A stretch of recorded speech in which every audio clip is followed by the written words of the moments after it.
आम्ही लहानपणी होळी झाली की रंगपंचमीचीच वाट बघायचो. भाकरी देऊ का? नको नको, बस झाली, पोट भरलं माझं.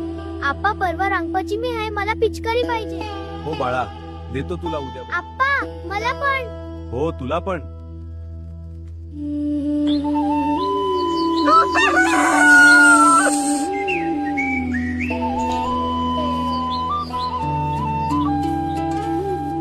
आप्पा सकाळी लवकर उठून आमच्यासाठी बांबूची पिचकारी बनवायचे.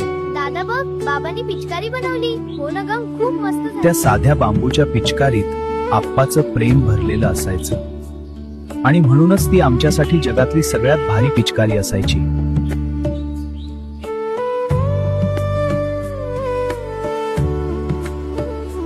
बाबा मला रंग आणायला पैसे पाहिजे. ठीक आहे बाळा, उद्या आणतो.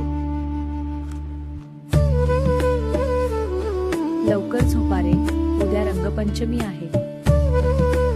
रात्री लवकर झोपून रंगपंचमीची स्वप्न पाहायचो.